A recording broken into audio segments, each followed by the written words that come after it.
Kevin O'Brien, our president, has texted us to say that he is running late, so we appreciate that heads up.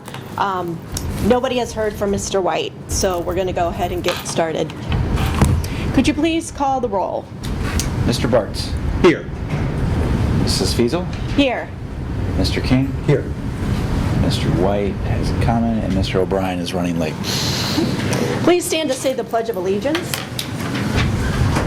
I pledge allegiance to the flag of the United States of America and to the republic for which it stands, one nation, under God, indivisible, with liberty and justice for all.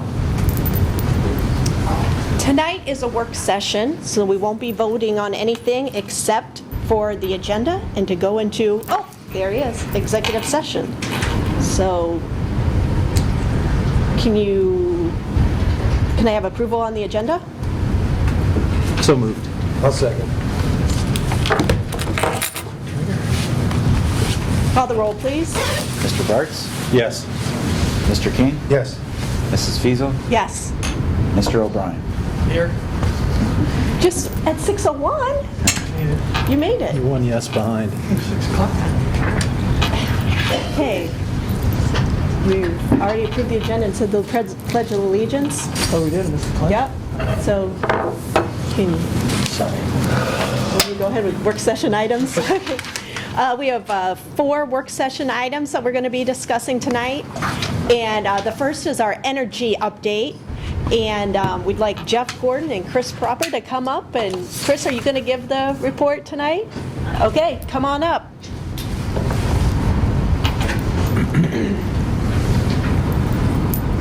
Thank you for allowing me this opportunity to share the success of our first year of the Energy Initiative.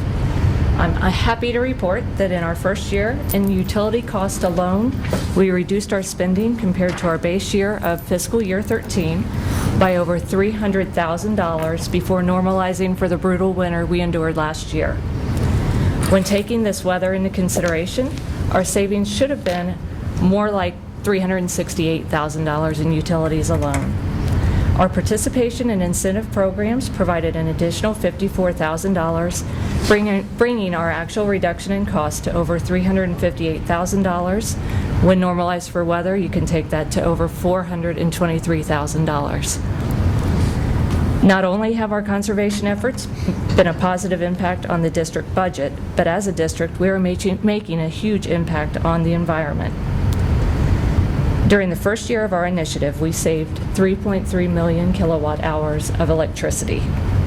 This translates into savings of over 250,000 gallons of gasoline, or the total electricity being used by 317 average-sized homes in 1 year.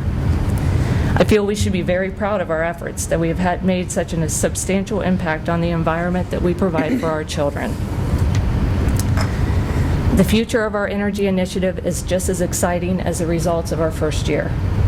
We're implementing more controls throughout the district to make conservation more consistent by doing things such as establishing controls in computers via automatic shutdowns, putting timers in exhaust fans, adding lighting controls, and providing a more consistent scheduling program for our HVAC systems. This is being achieved by the majority of our buildings being centralized scheduled. We now have all of our buildings except the Olentangy Academy monitored for electricity, and natural gas is being monitored in our Columbia Gas buildings. We're working with Suburban Natural Gas to provide the appropriate meters so we can monitor the buildings that are provided by this provider as well. The district was recently approached by Delco Water to help them evaluate a monitoring system being used at Liberty Tree Elementary. This system potentially will provide free monitoring of water usage in all but one of our buildings, which is Olentangy Meadows, because they are served by Columbus for their water. This system could potentially allow us to set limits on time of day usage, so we could see from 11 p.m. to 5 a.m., for example. If we have water usage, we know that there's a potential leak in a building. So it'd be of much benefit and no cost to the district. I did speak with them today, and they're providing my feedback to the manufacturer of the program, and hopefully we'll be moving forward with this soon. Currently, 20 of our school buildings are eligible to be evaluated for the ENERGY STAR certification. We're extremely happy to announce that Orange High School, as you know, our building of focus for our first year, is one of those buildings. The ENERGY STAR program is run through the EPA and compares buildings of like use, size, climate, and population to other like buildings across the nation. If a building achieves a score of 75 or higher, using these factors along with evaluation of their utility cost, they become eligible for ENERGY STAR certification. Volunteers from our facilities committee, as well as an architectural volunteer, have offered their services to help us achieve this goal. My hope is we start this process within the next 6 weeks. There are 3 buildings that are not currently eligible. One, Shanahan, 2, Berkshire, and the other is Orange Middle School. Each of these buildings do have their own unique challenges. Shanahan, being our oldest, is its biggest challenge. However, this building is making great strides towards achieving this goal, and I feel within the next year, there's a good potential that they will be eligible for this award as well. Berkshire has been affected by the East Bus Garage. They share a meter with the East Bus Garage, just like Liberty shares with Indian Springs and the West Bus Garage. The biggest difference is you're sharing this meter between 2 buildings compared with 3. That's why it's not as quite of an impact on the west side compared to the east. We just got the bus garages monitored for their electricity, and we feel confident that within the next year, you have to go a year before you are eligible for the ENERGY STAR certification. Berkshire will be right along with the other buildings. Orange Middle, right now we are currently evaluating that building for its natural gas. In studies of usage, we have found that their electricity is in line with other buildings of like size within our district. Natural gas is where we're seeing differences. So we are working with staff in the building as well as our HVAC team to see if we can evaluate what's going on and make some better strides at that building. Future plans for the Energy Initiative include the exploration of a House Bill 264 project. Items such as parking lot lights, from which you can clearly see spikes in usage on a daily basis, are areas we are taking into consideration. The potential savings we could achieve not only in utility cost, but in maintenance and replacement materials could be very substantial. We are working closely with our HVAC team also to evaluate areas in these systems from which we might be able to make improvements in our efficiency. Again, this project is in the planning stage. The scope of the project would be given to potential bidders by our staff rather than looking to an outside company to develop the scope for us. My most important goal for the District Energy Initiative is engagement of our students, staff, and community. As I stated earlier, we are making a huge impact not only on our budget, but on the environment. Everyone involved with our district needs to be an active participant in this process. By providing access to data, our students will be able to learn about conservation efforts and how one small change can make a huge difference. By gaining ENERGY STAR certification, our community members will be able to see the importance our staff is putting on being good stewards of their funds and of the students' future environment. And by communicating consistently and engaging staff in this process, a sense of ownership will continue to develop, which can only further assist us in becoming the most energy efficient we can be. I thank you for your time, and are there any questions?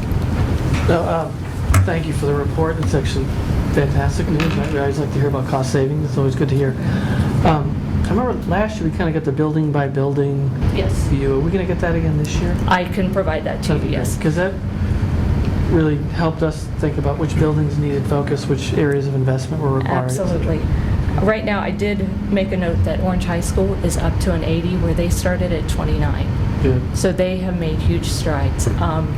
Again, there are the 3 buildings. I'll provide you that information right away.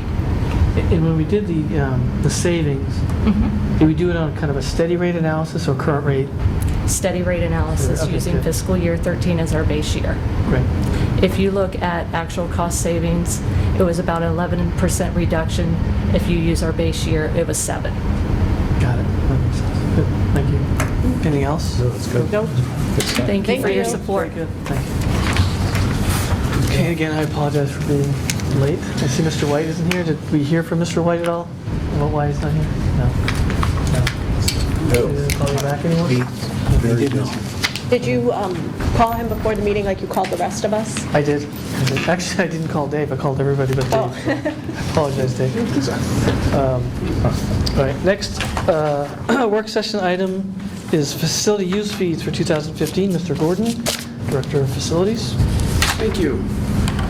What you have in front of you is the update to the facility use schedule that we have approved annually for the last several years. The change to this schedule this year, there are quite a few changes, most of them in column 2. And the reason for these changes is, as we've worked over the last year to standardize our contracts, or standardize and enter into contracts with groups using our facilities, we've tried to match up the fees on this schedule with those contracts. We have consistency. A lot of times we get questions, as we send these contracts out or talk to people about rentals, well, what are your fees? What's the board approved? And this will put these new updated fees will align with the contracts that we're sending out and the conversations we're having with potential renters in the district. These fees in this group is mainly for recreational type groups, for example, an OIA, Little League, some of our travel programs in basketball and baseball, and some of those groups. And the goal here was to recover our cost for if we're turning lights on in a gymnasium in an elementary building for basketball for 2 hours for OIA or another travel group. We wanted to make sure the district was recovering that cost, whereas in the past that's been something where we've made that available to them without recovering those. So our goal was, again, to be efficient in the district and follow what Chris just talked about with the energy initiative, make sure that we're covering those costs and covering all bases on there. Other areas where there's been some changes are in groups 3 and 4, and that is we've been consistent with expanding like lighting costs and other costs in the district for fields, and any time that somebody is using classroom space, we've tried to recover those costs. So where previously you may not have seen any fees in Group 1, we now have stadium lighting and some other things that, again, we haven't necessarily charged a group, such as athletic boosters or some of those groups. We've traditionally given them that space, but our goal has always been to recover costs to the district. So a team using our stadium turf really at this point does not cost us necessarily for the use, but if we have to turn on lights or provide a maintenance staff person to unlock the gates or the buildings, then we try to recover those costs. So what are real tangible costs to the districts, we try to structure this schedule to recover those costs, and we'll continue to monitor what our costs are and make sure as we move forward and update this yearly that we're covering those costs. Any questions? Yeah, I do. What about those teams that are kind of related to us, like the softball or the baseball people who say, I'll take care of this diamond? So what do we do? Because we've had those groups who say, we'll take care of the diamond for you, or we'll donate the cost of adding new bleachers, to improve this diamond. How are they impacted? Where groups have made structural changes to a facility, whether indoor or outdoor, such as dugouts, backstops, fencing, that type of thing, we have allowed an opportunity in here to make concessions to some of those groups, to reward them for some of that work that they've done. You'll see under the supplemental costs and rental provisions at the end, it does allow for me to enter into, in writing, a discount or some other benefit to these groups when they do donate to the district. Okay. So we also included a clause in there as well that it's on an annual basis, so it's subject to renewal annually, and that it's subject to a review by district administration to make sure we're, another set of eyes to make sure we're being consistent with the groups across the board. Yeah, I think, we've talked about this a couple of years now, but some of this fee structure work that Roger's been engaged in, it starts to put us on a path to self-sustainment. So we get a fee structure that ultimately will create a dedicated revenue stream that would fund some of these capital improvements that some of these volunteer groups have been putting up, whether they're dugouts, fences, etc. And so this is kind of a first step in that journey. Roger and Jeff will be working more on firming that up with more structure in a more specific framework, but it is important to note that the fee structure is with an end in mind of cost recovery and self-sustainability, so that we don't get caught in these, for lack of a better word, traps of, I made this investment, therefore I get exclusive rights, etc. We'll schedule the fields, we'll maintain the fields, we'll make the investments in the fields. That way, I think we'll get better access and better utilization out of those facilities. But that's kind of the vision of, I think, where this is going. And we want to make it easier for Jeff to administer on a Yes. across-the-board basis. Right now, he has to be in a position where he can deal fairly with the public and also private entities, and we don't want to put him in a position where he's uncomfortable Right. with that. So So, don't get me wrong, we value the contributions that have been made, they've been terrific. Right. It's just, I think the district's at a point in its maturity that we should be able to fund these things ourselves, based upon specific use fees, right? Which I think align to the people that are using those fields, are funding those improvements and benefiting from those improvements as well. thanks, Jeff. Thank you, Jeff. Thank you. The next agenda item is the Olentangy Academy, otherwise known as 664 Graphics Way. Jack Fetty and Chelsea Eisman, did I say that correctly? Got it.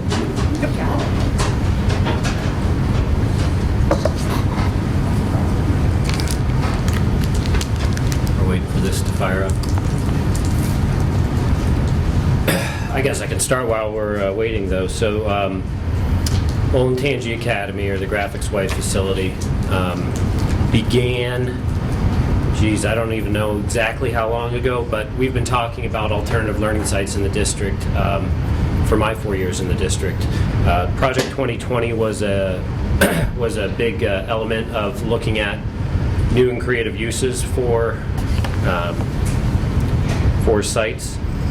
So tonight what we'll do is take you through the background of how we got to the academy, the process we're going through right now to set it up, and our future plans for the academy with some programs that are going to begin next year.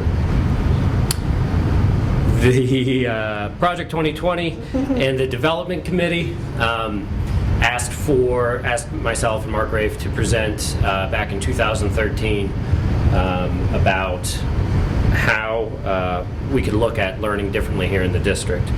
So in September of 2013, we met with the development committee and explained that any facility or program that we looked at met these two goals. One, that they would offer flexible learning opportunities to support individual student growth towards college readiness, and two, that they would help us to manage enrollment growth at each of our high schools, of course. Some assumptions that we made throughout that process were that centralization was best within the district physically, that a single site would be an alternative to modular buildings or building expansions, and that some of the instructional programs that we offered there, catch up with me, would possibly use dual enrollment, online learning, an AP Academy, Teacher Academy, STEM Academy, pre-approved credit flexibility, or interactive video distance learning for post-secondary education options. That's a lot of acronyms there on that list. But so hopefully some of this sounds familiar. Those of you who are on the development committee certainly have heard this before. But so going back, 2-3 years, this is what we were talking about, was how can we use these options and make them work for our growing district.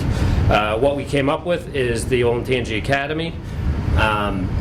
Some legal changes have happened in the time that caused us to kind of change our track of dual enrollment a little bit, and we're going to stick with offering it at Columbus State because it's become increasingly more difficult to get our teachers certified to teach those classes. We've grown a lot in terms of how we can do online learning best, and we've made some really good improvements there. The AP program, the College Board is creating some new AP capstone courses that we hope to utilize year after next. And the STEM Academy is really the backbone of what we're doing, but all of those elements are kind of intertwined here. So at our current site, once the board leased the site, The first thing I did was collaborate with anyone who wanted to talk to me about what some potential programs could look like, and we visited some other districts who had similar programs. Gahanna at Clark Hall, New Albany's STEM, they have a new STEM building. Hilliard's Innovative Learning Center are some of the ones we visited. We'd been to Metro as well, Columbus Metro School. And we looked at what they did, and we made our own assessments of what would work in Olentangy, what wouldn't work, and what we want our program to look like ultimately. So after we had after I had a rough idea of what could possibly work here, we hired an administrator, that's Mrs. Eisman, who will talk to you here in a minute about what she's working on. And once she began in December, she started the process of program refinement, taking some rough ideas and really refining it into a fully articulated workable program. She's in the process right now of hiring staff and recruiting students. We'll have 5 teachers at the facility next year, and we have a secretary as well, and a guidance counselor. So immediate capacity next year is going to be around 100 freshmen. We've been saying 100 to 150 given staffing and space constraints. And right now we're pretty confident to say that we're going to be around 100, maybe hopefully a little more than that in the first year. We're going to target, and that's freshmen. We're going to target freshmen focusing on the STEM disciplines, and the seniors looking at the mentorship program. The capacity for the mentorship program, we're not really giving it an official capacity because students don't have to be at the site full time. They'll have to come to class some days, and then the rest of the time they'll be off in a mentorship experience somewhere else. But both programs will encompass online courses, blended learning, and credit flexibility. Those are all going to be options within the programs. So when we go back to that development committee Project 2020 report, we're really hitting on about 5 of the different options that we discussed back then within our current model. As the program grows, we hope to grow the STEM program into a 4-year program, freshman through senior. We're not going to be requiring annual enrollment, so it's not just a one-track on program. You don't have to enroll in your freshman year in order to then be there in your sophomore year. Students will be allowed to opt in or opt out as their interest sways. But each year will be designed to explore STEM careers and problem-solving strategies associated with STEM. Basically a lot of project-based learning, high collaboration, focused on problem solving in a real-world setting within STEM disciplines like engineering. The current facility could hold up to 400 students at one given time in this model. But again, with the mentorship component, we're hoping to add additional students because not everyone's going to have to be there all the time. And we'll also, go ahead. So how would you describe maybe the current state of, say, STEM in the district? So if you cap it at 100, will you be trying to recruit to get to 100, or will you be trying to screen to get down to 100? Yeah, we've already got our course requests from all 5 middle schools. Since we're only looking at freshmen, we're just talking about current 8th graders, and we have about 150 applicants. Okay. So, and they were from all 5 schools, not overwhelmingly from one or another, I don't believe. So we will have to go through a process to pare that down a little bit. One of our issues is we have 1 math teacher, but 3 potential math courses. And then, students will have to look at, the blended learning aspect of our English. So the counselors are still working with students to help them decide, is this really the option that they want?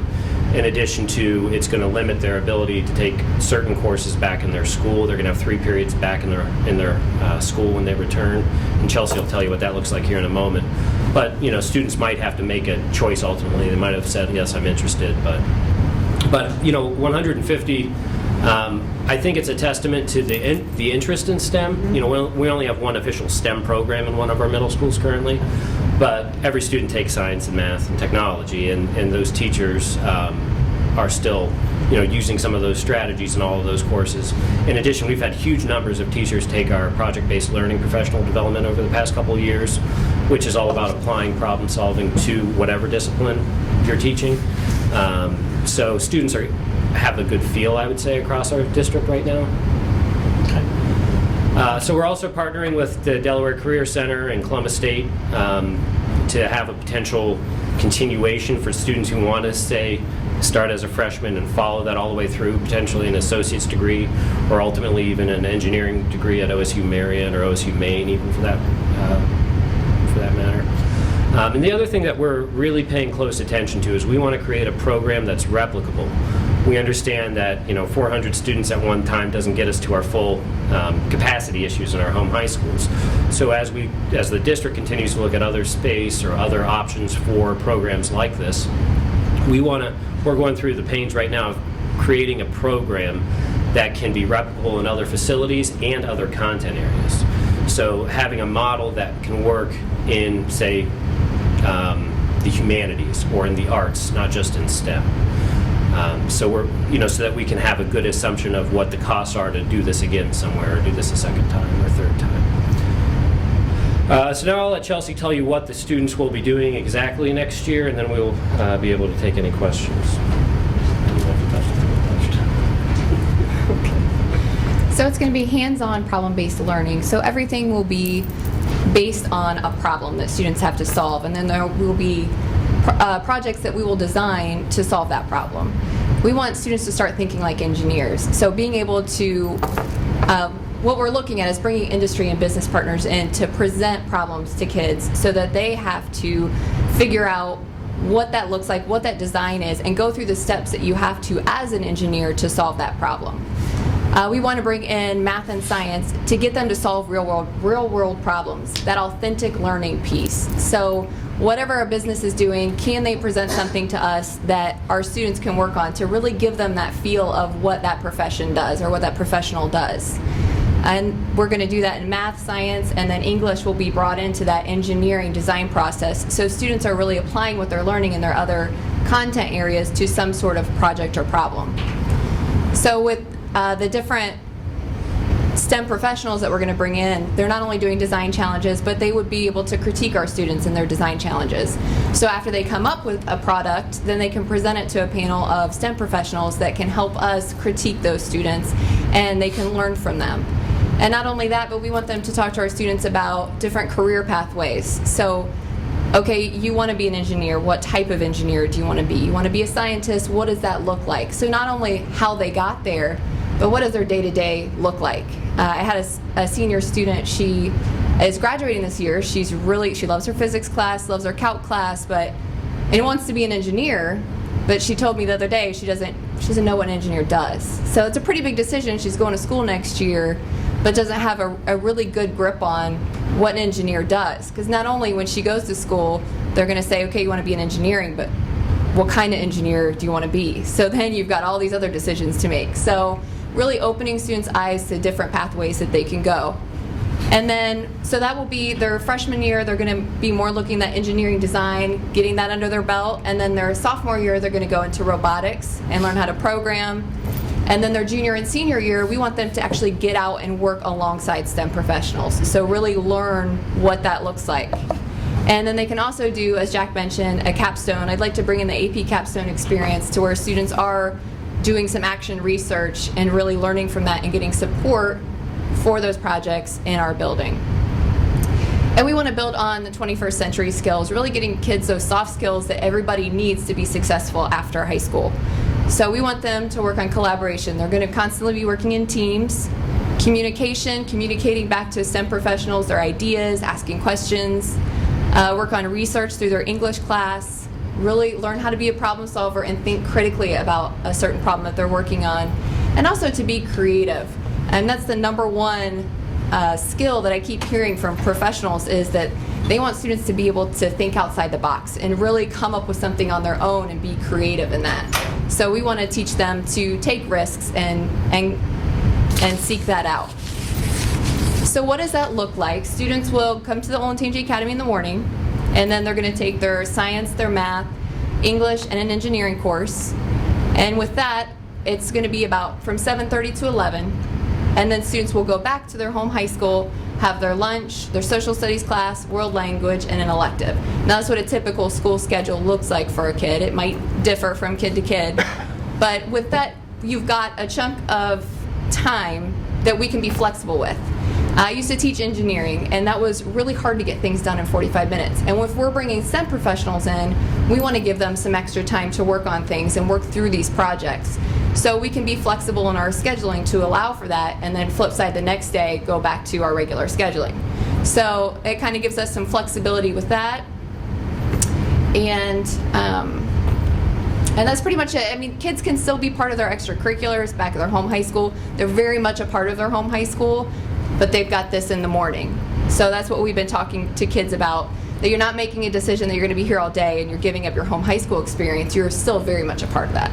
So I get a logistics question just on going back and forth from the academy to the home school. I mean, how's that going to work bus-wise? Is it one route, multiple routes? You know, how much time will they burn on the bus? They're going to lose one period on the way back. And we're going to work with students and let them, because there will be some time that we can work, because students need to access their teachers for tutoring. We want to work in some sort of innovation period, so where kids during that time, because they'll be at our building for a little extra time right before they jump on the bus to go back over, since it's not a full 45 minutes. So we want to give them a chance to seek out something that they want to learn how to do. Maybe they want to code or something like that, working in some credit flex course that would make up for that period that they're going to lose.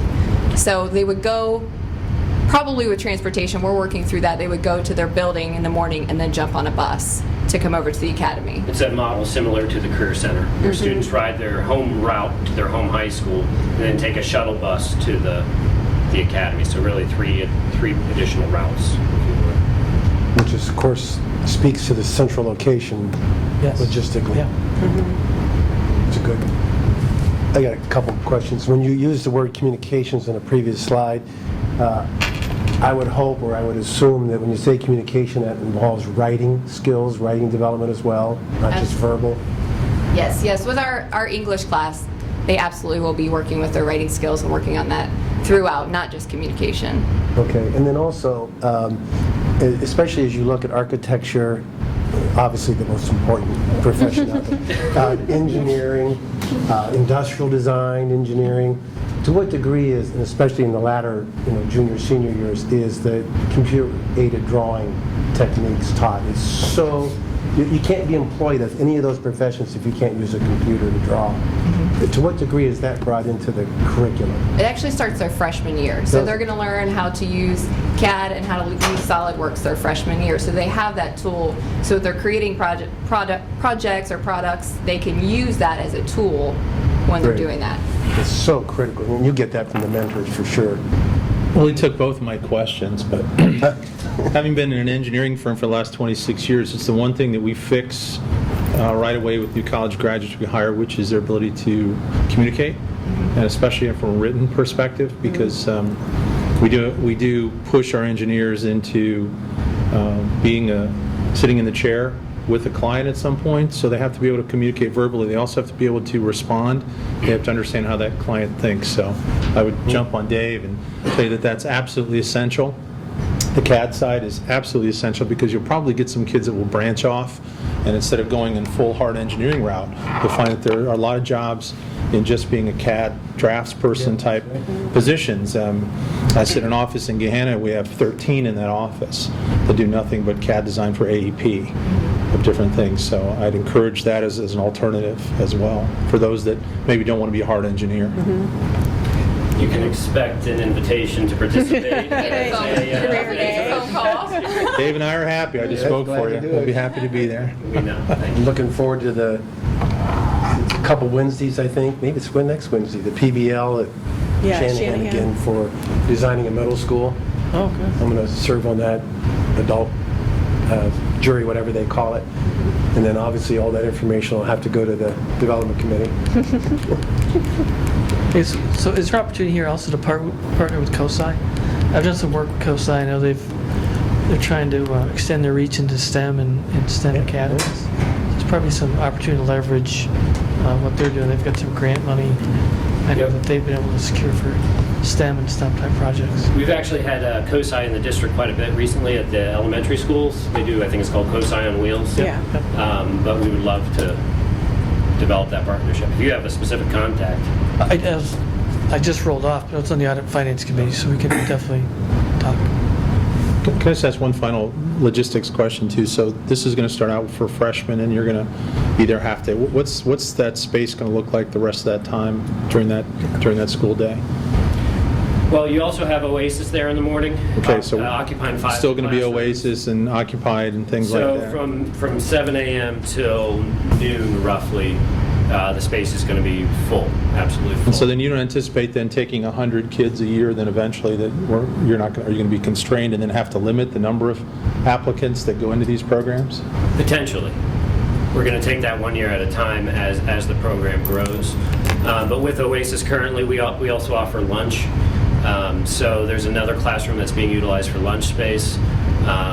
So the way the building works, having both programs there, we're going to have to see how it operates in the first year. We'll have to make some tweaks to that as well. But looking at the afternoon time is when we have the juniors and seniors, and you have a lot more flexibility, utilizing more potentially online courses and partnering that with the mentorship experience. We might be able to creatively schedule so that one group is there on Tuesdays and Thursdays and another group is there on Mondays and Wednesdays. And then on their off days, they're at their site. And then on like a 5th day of the week, they're working independently either from home or a public library on their online courses. So it's going to have to continue to evolve. But, I guess the short answer is we're not going to have any problem filling the space. No, I don't think you will. And then the long answer is, as the program grows in popularity, I have confidence that it's going to continue to get more popular. We will continue to talk about space constraints with the Olentangy Academy, just like we do with every other facility that we have. Indeed. We've always said if you build it, they will come. So then one other question, I'm sorry, but the 50 that potentially will not be in the program, how will you keep those kids engaged in that interest in those, in the STEM side, in the engineering offerings, things like that? That's the first part. Well, the second part is, will those students be able to reapply and try to come back as a sophomore, or is it a one in and one all the way through? No, I think we anticipate, I'll take your second question first, that the freshmen who are enrolled would get kind of first priority to stay in the second year. And then as far as the students who potentially get left out this first year, ideally, we'll work with whatever we can work with, and we'll do our best to get every student who wants to be there in. Again, it's 150 right now as the counselors continue to do their job and help the students decide what's the best kind of schedule for them next year. Hopefully that number gets a little easier to manage. But if we do end up having to do some sort of a random drawing and selecting students, we will personally communicate with the students who are left out, help them to understand the choices.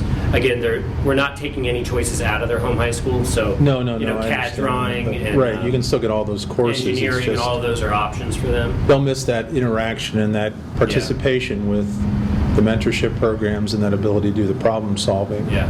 on that more confined If I could basis. piggyback on, I just want to make sure that we kind of sufficiently support and market the STEM Academy.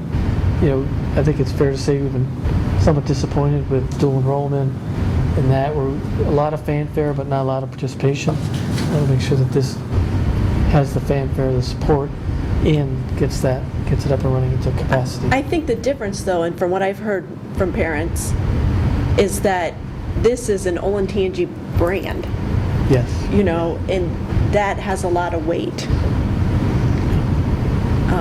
So that I've heard from parents, whose kids are going to go off to Ivy League schools next year. So why would they get college credit up the street? They'll stay and take all the AP classes they can get. Because in their minds, that's the route to go. And we're getting ready to kind of roll out a logo with an introductory flyer letter for marketing purposes, and a website as our district website transitions. We're thinking about that as well. So Great. I'm going to throw this out, and I know Jack has tiptoed around this, but this is a perfect time, and I'll throw it out at a public board meeting because I have Julie right beside me, I know what you're who gonna serves say. on the Career Center board. This is a perfect time and opportunity to collaborate from a Career Center standpoint and a facility standpoint, because Jack said it nicely. I foresee that place filling up very quickly. I call it a good problem. We're going to have to find spaces for a lot of different programs, and to me it's a perfect time to say, okay, Career Center, we want that pre-engineering piece, pre-med, whatever that pathway may be, and it's perfect. And we've had that conversation already. And I know Jack and Chelsea both have been up to the Career Center. That's not going to solve all of our problems, because I still say you're going to have those kids that want mentorship in lieu of, Career Center specifics. So, but it's a great opportunity, and we can't let it get away because it's perfect timing. Because the consolidation's taking place, the facility's being built, the conversation has been already conducted, and just there. Yeah, Just to Dave? couple with that, the draft, if you recall, that draft that we prepared for the Facilities Committee mission, as partnerships, Yes. among others, lists DACC. And when I was speaking with Mary Beth and Jack, is it? Yep. Yeah. Jack About Higgins. facility, yes, about facilities. I said, well, I'll share that mission statement with you. And she was very appreciative that there was a reference to DACC. Yes. Just the other thing I'd like to mention is, one of the issues with dual enrollment is the game kept changing on us. Yeah. Oh, yeah. But enrollment has grown slowly, but it does continue to grow, and I think it is increasing in popularity.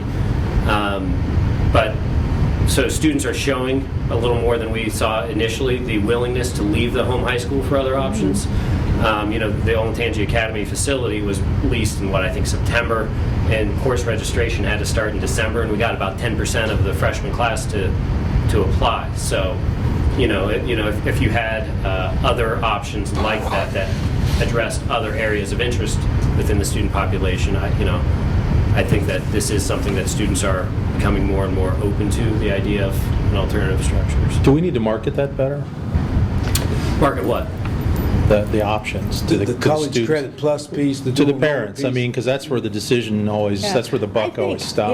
Yeah, I think there are a lot of misinformation. I had one mom whose son is hugely overachieving in high school. He'll be giving one of the speeches when we're at graduation.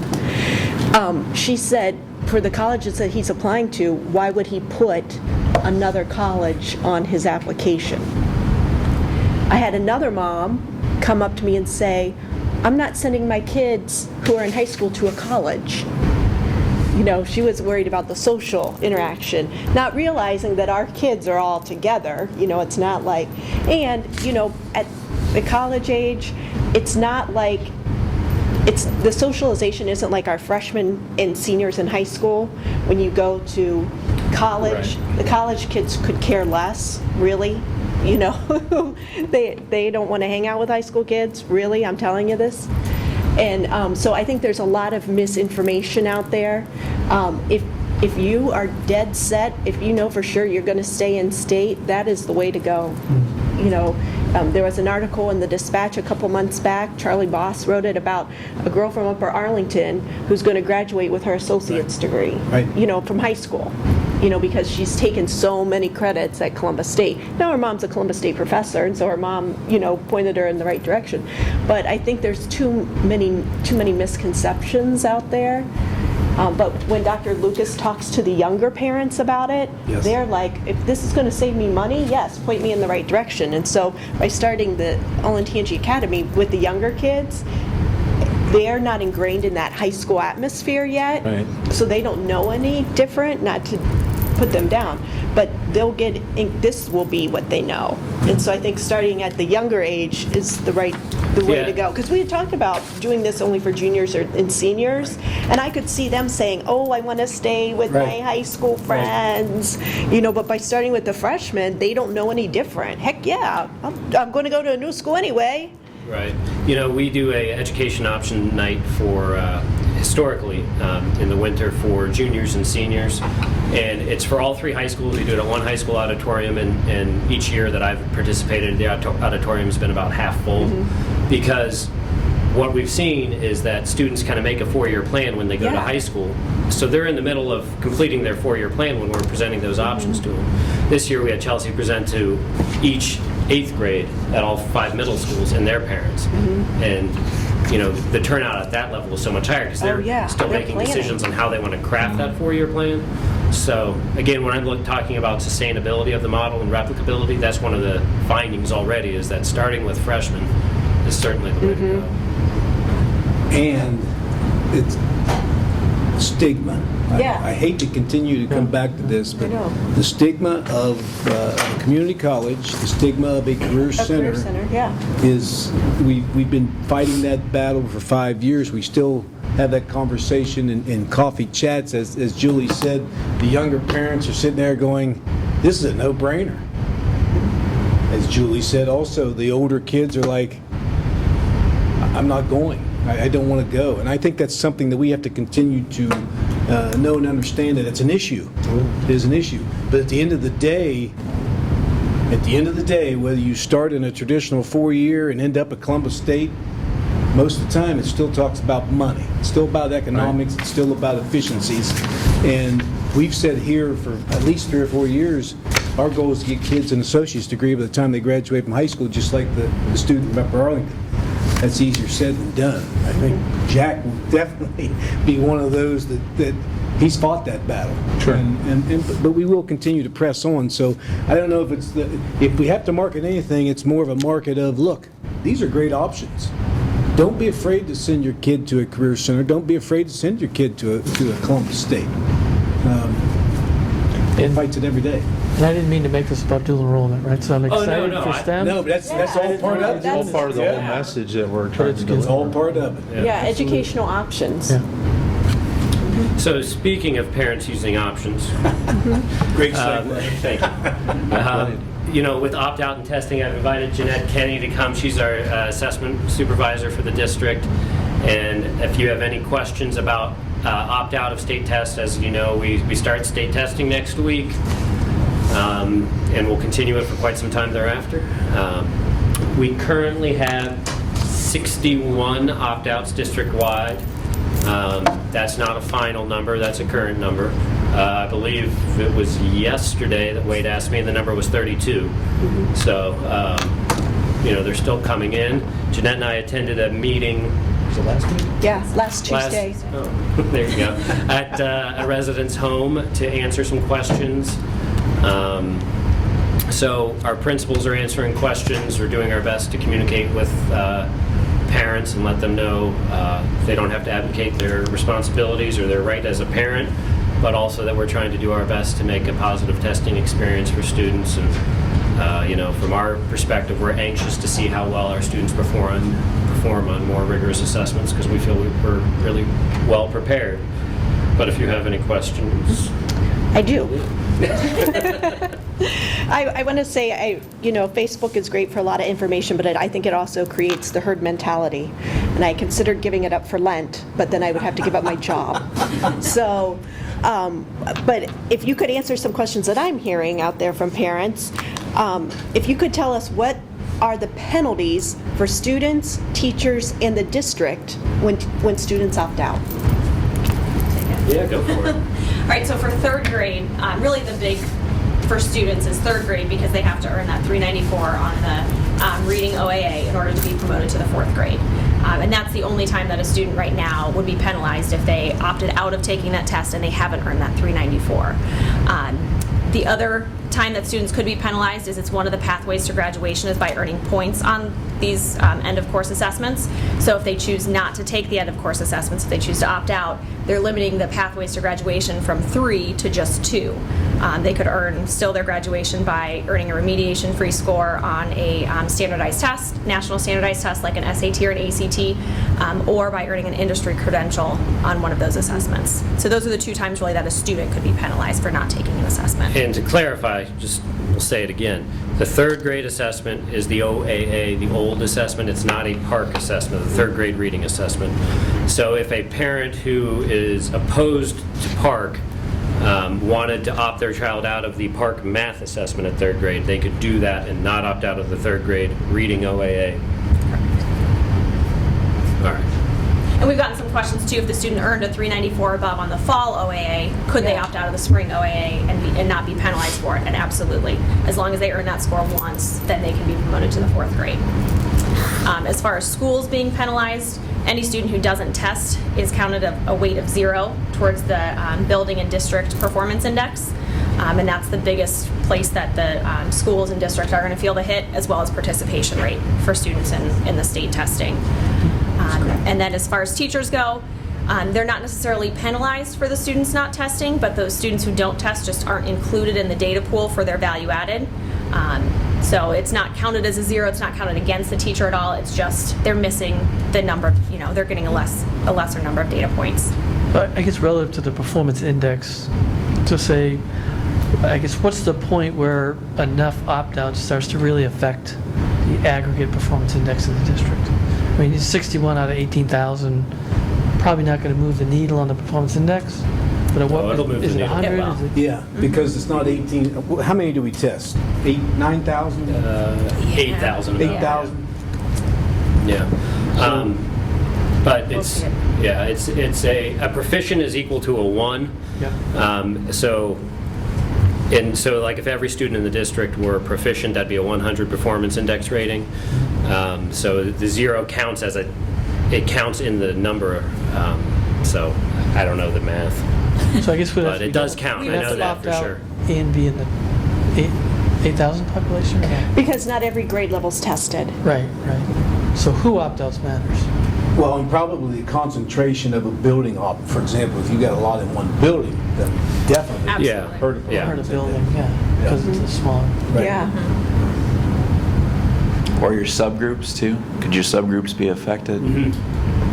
Yeah, so AMOs used to be AYP, calculates scores for each subgroup, and I believe at the district level you need 30 in a subgroup to count. So if you had 50 students in that subgroup, Right. and 20 of them opted out, now you have a smaller pool even there for you to hit that benchmark. So when's the last day to opt out? When will we know what that number is? We start testing on Monday, so we should know on Monday we should know. Okay, But there's the ability to opt out even At after any testing has time. begun. A student could take, a day of tests and opt out theoretically. There's no way that They we can can do it say, at any time. we can never tell a parent, no, you can't opt out now. how do you opt out? You contact your building principal or counselor, and we just ask that the parents put it in writing. So there is no district form, there is no form that they have to fill out at all. We just ask that they have a conversation with the principal or counselor so that they understand and can get any of their questions answered. And if that's their decision, put it in writing, and then they're opted out. There are some generic forms that parents have turned in Yeah. that they found on the internet that opt students out of a lot more. And Yeah. parents aren't always aware of what they're opting out of, so it's best to just communicate it in your own language. I don't want my student taking this specific test. And that's So also that- why we want them to have that conversation, so principals can tell them that. Just, tell us exactly what you want to opt out of or what you're going to actually take. And so this student opts out, now what do they do during testing time? That's up to the building. A lot of buildings, because of proctoring situations, they're going to have students supervised in some area and working on might be just working on homework or reading a book, but that's determined at the building level. But they're more than welcome to come to school at the very start of school, and they'll be supervised and have some sort of educational experience.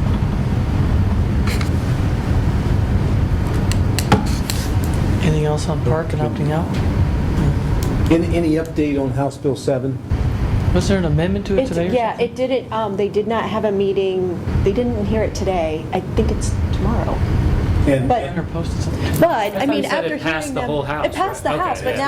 now, remember, I'm just a 94 bill. Yes, I'm only a bill. You have to go through the Senate and then be signed by the Right, governor. right. Of course, that one's at the federal level, but you just adopt it for the state level. Schoolhouse Rock. Schoolhouse Rock. So, but after you telling me this, I asked about penalties. Well, House Bill 7, it holds harmless students. Well, There's nothing you else. just told me there's really nothing that's going to harm students for taking these tests. Right.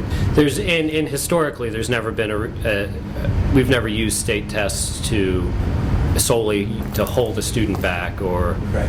grade level advance a student. So whether House Bill 7 passes or not, it doesn't really affect any district practice, because even at the third grade, it doesn't address the third grade reading students. Right, in that because at the bill. third grade level, you could also take another We get Terra different Nova, which test. is a Yeah. approved test. Right.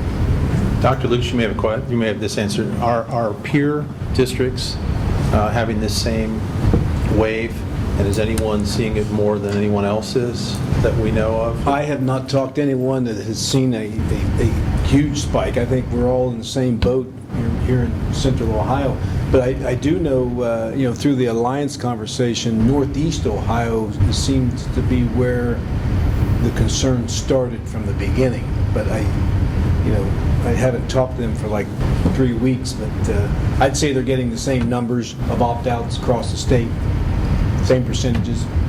Well, I guess there may be no penalties. What's the advantage of opting out? Yeah, what's the advantage? Why would you want to opt out? It's the perception I agree. of the Yeah. preparation. I agree. And having removing a student from what would be considered normal learning time, but you're studying for tests regardless whether you're studying for, in my humble opinion. And don't get me wrong, we've talked about the amount of testing Right. we have is too much, but Yes. and we'll continue to go after that issue. But Well, and my point is, okay, say House Bill 7 passes and the kids are held harmless, whatever, it doesn't really mean anything now. But then the governor, or not the governor, Dick Ross, the state superintendent, the spokesperson for the governor on education issues, has come out and said, yeah, we agree, there's too much time being spent on state testing. Here are our recommendations. We don't know what next year's testing environment looks like. So you think this year was crazy, wait till next year because those haven't been set. Well, the tests have to be written, or whatever we're going to give has to be written. You can't just turn it around in a month's time. So I'm very concerned about what happens going forward. That's my concern. I don't care what happens next week. You know, what changes are going to be made. Because our teachers need to start preparing now. You know, here we've bought, $87,000 worth of scientific calculators, and how much in Chromebooks? Are we going to use them next year? That's my fear. You don't know. Do we keep the receipt on the Right. So Jack, one other question. Will you have an ability, and how quickly after this wave of tests and the opt-outs, will you be able to come to some sort of a understanding of what that means from a statistical analysis side, or will you be able to determine anything related to index and/or participation and/or opt-out versus non-opt-out, yada, yada? Yeah, how we quickly should will have that that data available to you by January of 2016. Oh, awesome. That's the other thing, because of these new tests, we used to get this information in, early August, so our teachers could start preparing for the next school year. We won't even get it until late fall, early winter next the year. results of the testing. The results of these tests. I think part of what Roger asked too is, when will we be able to estimate the effect on the performance index of All the little Right. pieces You of won't it. know I understand. until you get the still- We test need the scores. results to calculate or Yeah. to make even You a won't rough know. estimate of performance index. Couldn't you So just we take can see out- how many take out students have X amount of students participated. out of last year's number and redo last year? No, because they're different Because you tests. want to know what they're, yeah. They're totally different You won't tests. have the results. They're supposed So to you be can't even- a much more difficult test, and because it hasn't been, we've never seen them before or seen the results, we don't know what proficient looks like, we don't know what accelerated looks like, Have and we they don't even have the ability set to look at have they student even tests. set the scores? That's what they're going to do this summer after the students take the test for the first See? time. So See, that's we- why it's going to be We delayed. can't even say that an 87 is Sure. a proficient Right. because they haven't set those. It's kind of like when you're grading on a curve and the average is 75, so you take that as where you start your grades. You said there was a hold harmless for the parents. Is there a hold harmless for districts? Is there anything at stake for us No. by allowing opt-outs or? Just going doing to create whatever? volatility in the score. Well, that's. Isn't that though part of House That's Bill what I 7 of the release? There is No. not going to be a report card.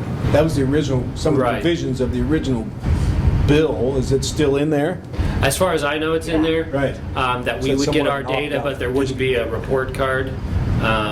But as Dr. Lucas has said, if the data is there, we'll always have a report Yeah. card here. Yeah. No, They I- won't I mean, release it, it's- but someone will. It'll create some That's right. comparability year over year, but district versus district, we're all in the same scenarios. So Yeah. And comparability. we'll all be affected by District it will in be one there. way, positive, negative, Yeah. neutral.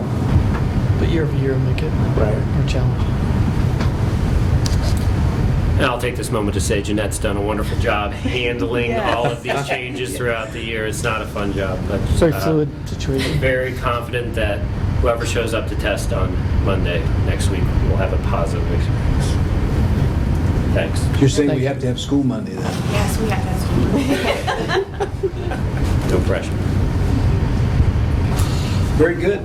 All right, the next agenda item is the governor's budget proposal, which I think we're going to have Mr. Lucas, Mr. Kern. We have a quick PowerPoint for this. This is a subject that's near and dear to all of us in terms of funding, right? The That's what governor's drives a lot of what we do. budget.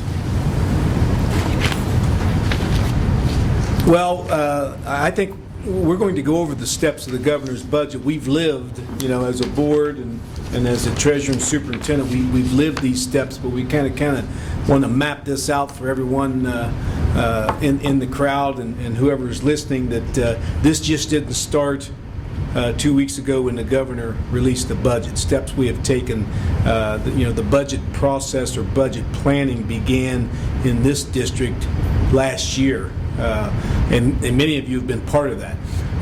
And we have worked with similar districts. As you recall, our participation and membership in the Alliance is very valuable during this time of year, or this time of moment, or this moment, because those 63 or so districts are very much in the same boat that we are when it comes to the budget and who's getting what and what are some of the specific items that we are trying to accomplish or get into the budget. And that's, of course, as we said, the Alliance for High Quality Education. We've had numerous meetings, numerous.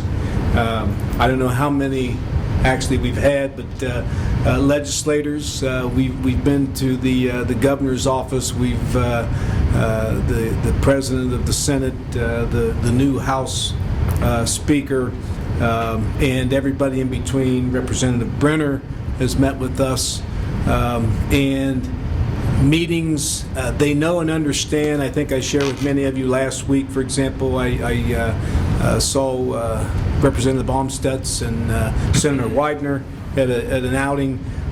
They do know and understand what Olentangy needs or is requesting in regard to the budget, and that's a very good thing. Tomorrow I meet with Senator Hughes, so we'll continue to meet, and this is a process that's going to take 6 months or so. Have you met with Senator Jordan? Can I ask the same question? I have not. Okay. I have not. I have not seen Senator Jordan or heard from him, so we will continue to reach out to him, not only as an individual district, but as a group. Delaware County Superintendent's group will continue to reach out, and I did see that he was appointed to the Senate Education Committee. Yes. So many of you, and Julie especially, have been part of the School Advocacy Committee. They are also on board, very much educated. I think, though, as we saw at our community satisfaction survey, there are a lot of individuals in this district that really don't know nor understand the funding piece and how much we do get. I think that number, or that percentage, was right around 70% or so that really didn't know. When the question was asked, do you think we're getting our fair share of state funding? It was like, I really don't know. I can't answer that question. So they used to say you need to say something 7 times to make sure people are hearing it. We probably need to go to 107 or so times to make sure, because I think it's critical that the individuals of the school district know and understand the funding piece, and we will continue to put that out there and educate our public. In front of you, part of this whole process, this document, Education Deregulation and Operational Efficiencies, part of this whole process of talking with legislators, talking with individuals in regard to the funding, this is where this document came from. It was requested that we kind of look at some things that the state could potentially do to deregulate education. For example, those high-performing districts that have to do things according to what the legislature says. We used to call those mandates. So what we have put together for you, and again, I'm not going to read it to you, but at your moments of leisure, please read through the deregulation that would help us, but on the other side, operational efficiencies. Because the budgets come out, and I'm sure you've followed the media results of, who said what about whom, and, we didn't get enough money or we got too much money. We need to stay out of that arena and just know and understand it is what it is. And there's a set amount of money, and we have to continue to state our case from a fairness issue and from a support issue as a community, because even though we saw articles in the paper about tax efforts, we know and understand that the individuals of this community place a high priority on education, and they are willing to fund it, along with help or hope to have help from the state level. So we'll continue down that road. And we have put our thoughts on paper. We have sent these to the Senate President. He was the first to request that. We have sent them to some of the other legislators throughout. And hopefully they will read that and know and understand of some of the things that we have done, not only this year, but over the past 4 or 5 years, to really get us to where we are from a funding standpoint. The last thing I will say, and Mr. Kern will talk about this even more, there's been a lot of talk at the state level about cash balance and sitting on money, as they say.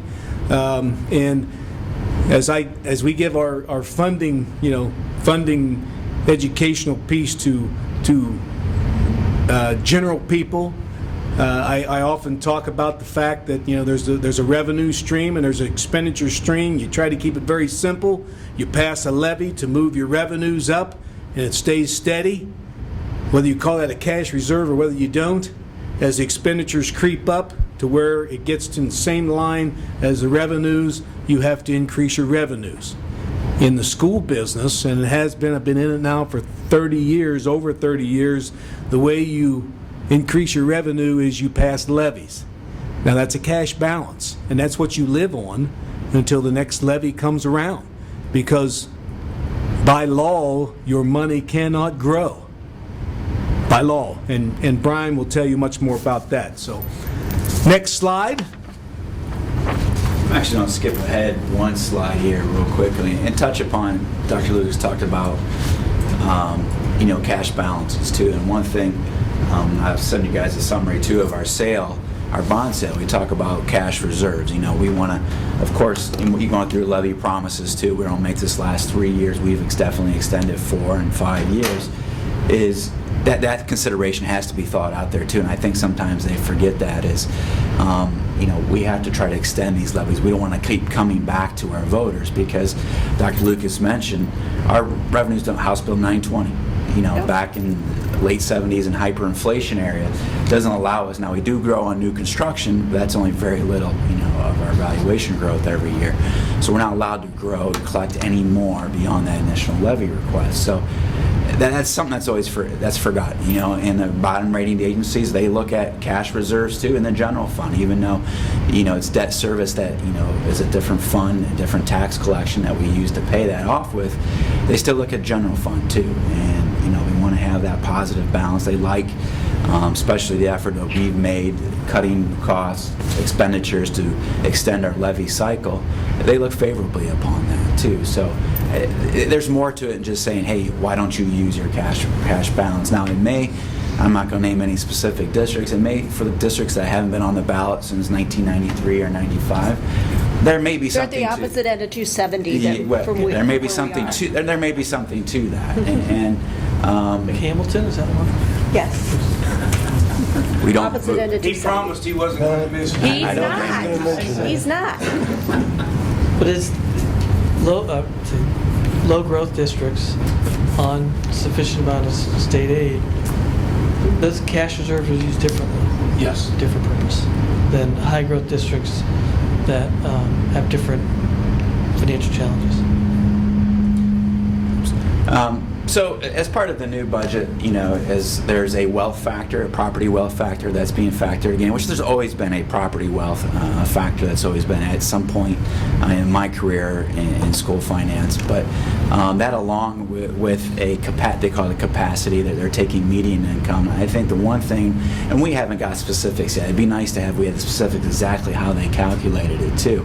The one thing that isn't, Dr. Lucas also mentioned tax effort, and those tax effort articles and stuff, they mention property tax, but what they don't mention is income tax that our residents pay.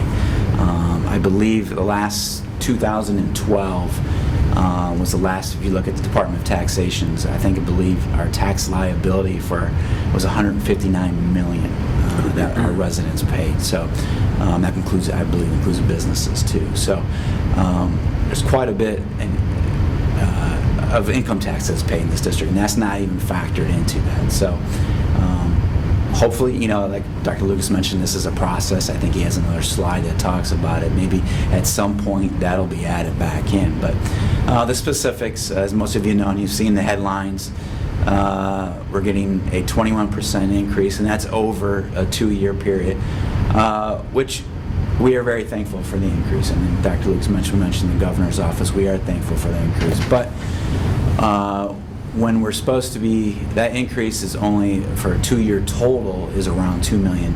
So when you're getting, if you, for example, look at this year, we're supposed to be getting $43 million, we're only getting $9 million because of caps in the previous budget. While it looks good for an increase, and we're a growing district too, so we're keeping growing in enrollment too.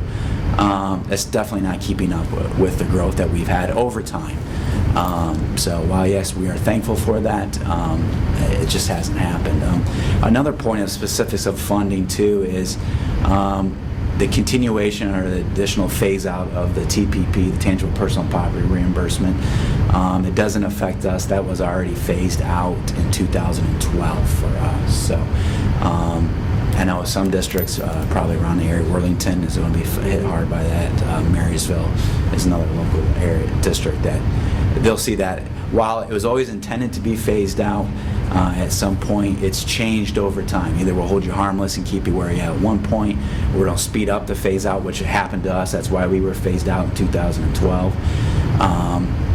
So that's another point of it that has no effect on Olentangy. The intention of the governor's office, and I'm assuming the legislature too, is to fully fund the formula at some point. Right now, for FY16, if you look at the governor's proposed budget, as far as the cap hit, so that cap is what limiting us to getting our full funding, which, by the way, is calculated to be $37 million in 2016 and $23 million in 2017. That's what will be interesting to see the specifics. In discussion that we've had, that what they've done is, as far as that capacity concern is they kind of incrementally done it. So they kind of a little bit in 16 and then a little more in 17. That's why we're going from 37 million down to 23 million without knowing specifics. And of course, we only budget in a 2-year cycle. It'd be nice to know where it's heading going beyond that. Yeah, because when you say that the goal is to be fully funded over a 4-5-year period, yeah, it would be great if the formula was fully funded, but they keep changing the parameters of the formula. So if we're to get 37 million in fiscal year 16, then they change the numbers that go into the formula, so you only get 23 million the next year, but you're getting closer to being fully funded, but that fully funded number keeps decreasing. So what? So fully funded is $5 million, because they keep changing the numbers, and now they've thrown the capacity figure in there. So I think that's a misnomer, and you guys can be nice about it, but fully funding the formula to me isn't all great and happy and thank you. It's because you're changing the formula numbers every year. Right. Well, the 21%. That's a misnomer. Yeah, it Right. goes speaks to right to what you were saying about what the survey showed, where most people don't realize the funding. What people are going to remember is 21%. Oh, that's almost a quarter. Yeah. That you got an increase, and they're not going to realize it's over 2 years. They're just going to see 21%, read it as 25%. It's just infuriating. Well, we got to remind ourselves, last budget cycle, we started at 300%. Right, yes. we did. So 21, in my mind, is very much a teaser rate Yes. to get the dialogue going.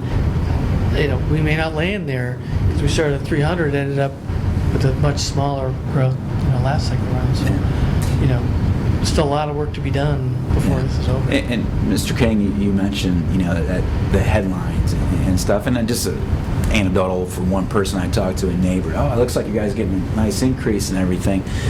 And then then we talk about all these specifics, and it gets back to Dr. Lucas too. Is in our survey, is people just don't know. So that's anytime you talk to us, I said, hey, spread it along to whoever you know. Is one by one, hopefully with the advocacy committee that will get to that point. Is yeah, it's an increase we're thankful for. We are thankful for that because we could be going the other way.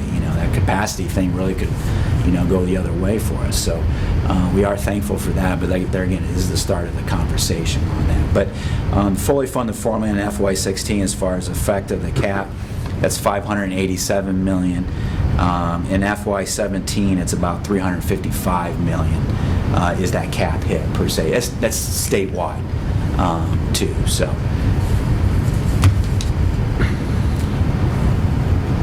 Sorry, going back here. One of our objectives, too, of course, we've talked about fully funding the formula, and hopefully it will stay up in the $37 million range, but or even the $23 million range, but is to the two-pronged approach. Yes, we are thankful for the additional funding, but also, we've mentioned this many a times, the non-public schools out there, Village Academy be one in our district, between auxiliary services and administrative reimbursement for FY15. You've heard 1,089. That was last year in FY14. This year in FY15, it's 1,147. Our understanding is now it also depends on enrollment and everything else too. Is that might increase around 5% next year too. So that funding, that dollar amount, but that also depends on how many students actually go to the privates that they fund. So, but the private schools on a per pupil basis get 1,147 this fiscal year. What we're advocating for, and there's about 28 districts statewide that do not get, we're around $500, that don't get $1,147. Of those 28, about 6 of them currently, they're either fully funded already, so they weren't really our objective. They really don't fall into those parameters, or they're already on that transitional guarantee that you heard about. That's also kind of going away too. But there's 22 districts that we're really pushing for the minimum funding per pupil, and that's about $28 million statewide. That would mean about additional $11 million for us annually. And in my mind, this is the fundamental inequity in school funding, in that what the governor's budget is telling us is that they would rather fund charters at a higher level, 2 times what they're funding us at, with less performance and less oversight than our performance in the level of oversight and discipline that we have. And the fact that they'll invest twice the money per student in those districts and not in ours is just a fundamental inequity that needs to be addressed. These schools are chartered non-public, and technically in the state of Ohio, charter schools are to be called community schools because every school in the state of Ohio has a charter, and that's what people are. I just figured that out this week. These are chartered non-public, but the charter schools are getting $5,700 per pupil. Yes, actually $5,800. Yeah, it's going to go be up to $6,000 by the It's time. $5,800 this year, and it's going to go $59,000 next year and $6,000 the year after. Yeah. So Yeah. when you're mentioning what we're talking about is we try to reference non-public. Yeah, I always say non-public because chartered non-public. I dropped the charter because I that's do when it gets too. confusing. So Yes. that's what we try to keep our message. Yes, so this week and- newspaper, it's chartered Non-public. And our messaging is too is for any of those districts, even the ones we talk about haven't been on the ballot since '93 or haven't been on the ballot since '95. The non-public schools, the charter schools. We're not advocating taking anything away. Right. Exactly. This is an additional fair funding approach we feel is fair. We just feel it's a fair and equity issue that at some point, hopefully, that we'll get that funding. But we're never advocating taking anything away from anybody. I will also, before I move to the last slide,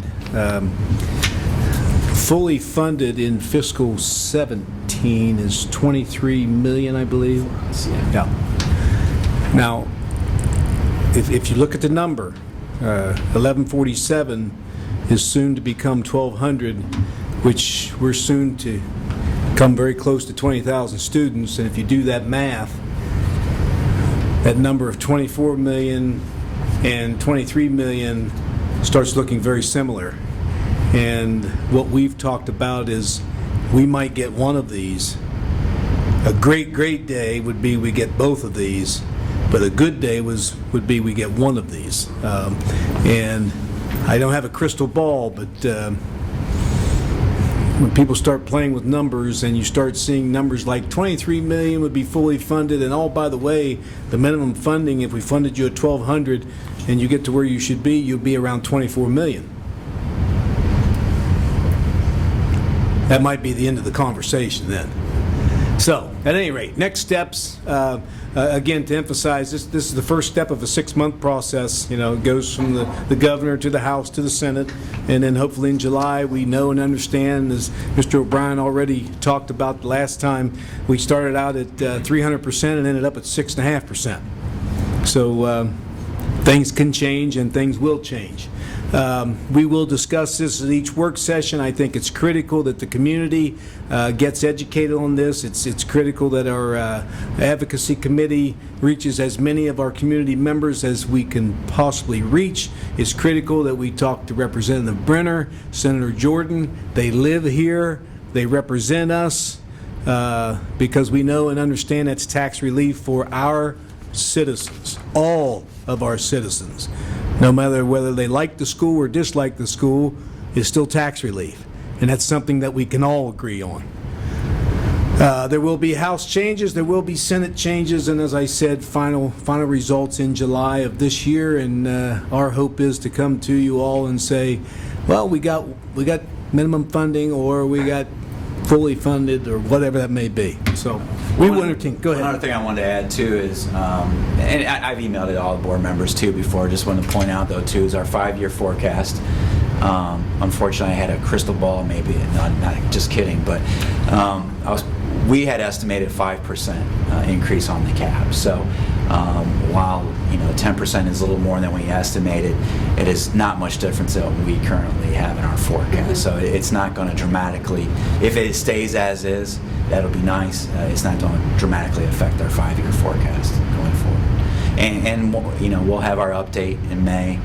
I doubt anything will be in final form at that point, so I don't anticipate in us really making any adjustments on the 5-year forecast, just because of what we have released at this point. My probably assumption is we'll probably just keep 5% in at this point. Until the dust clears. Until the dust clears, and then we'll update it next October at that point. So,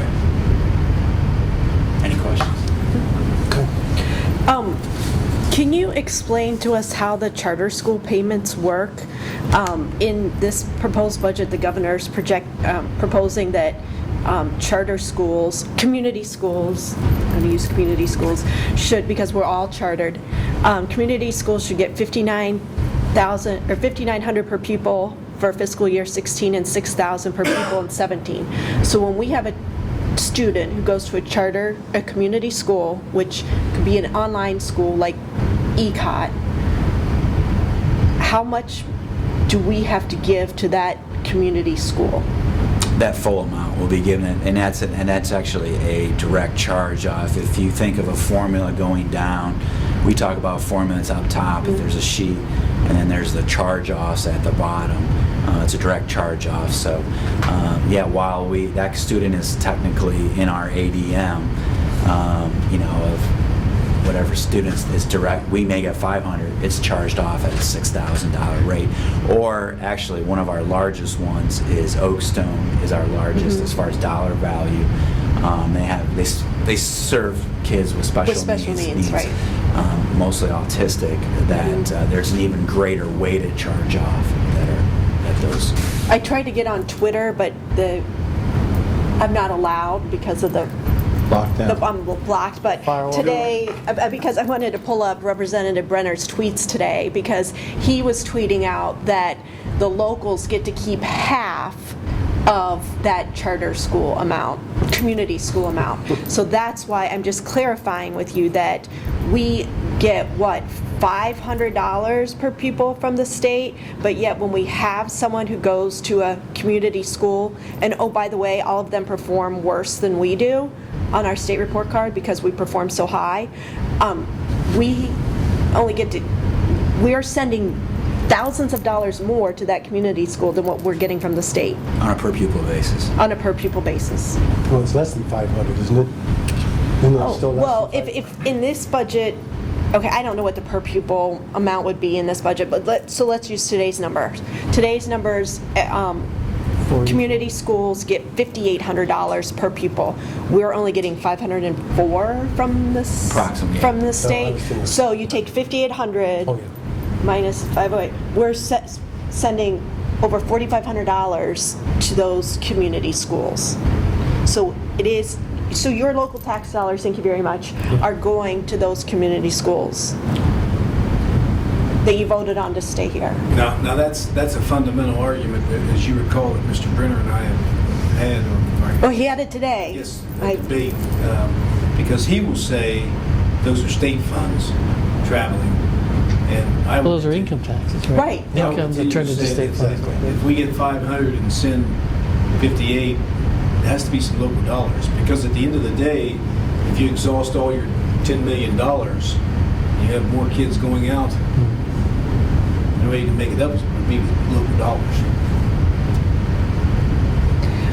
Again, we're not saying that charters and community schools are bad, just make the funding equitable. Absolutely. Right. Yes. That's right.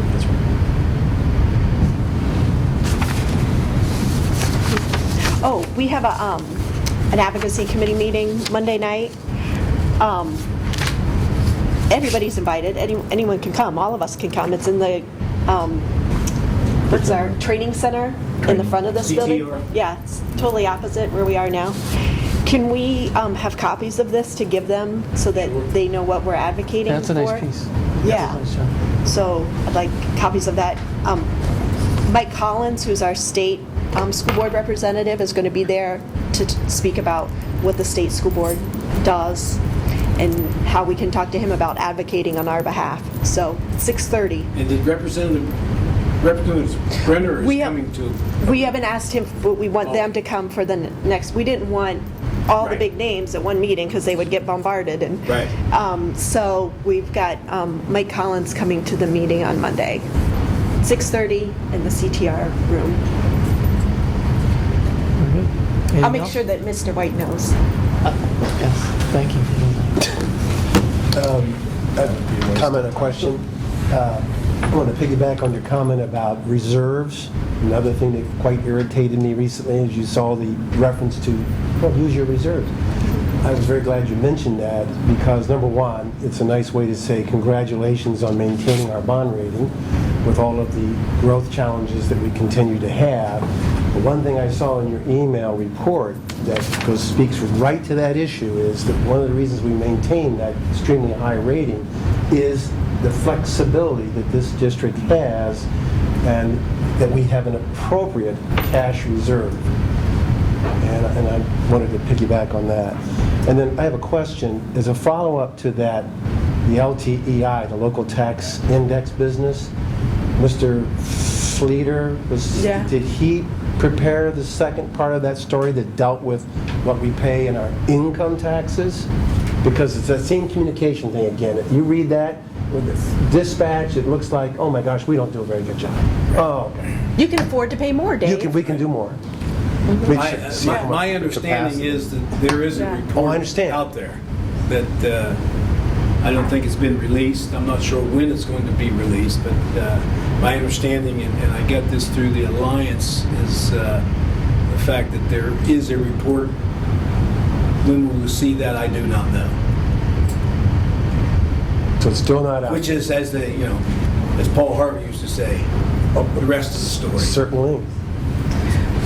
I might have dated myself there. Many of you may not remember Paul Harvey. Remember very well. I have one more question while we have you guys on the spot. Brian, you mentioned the recent bond refunding. I liken that when I explain that to people as like refinancing your house. Yeah.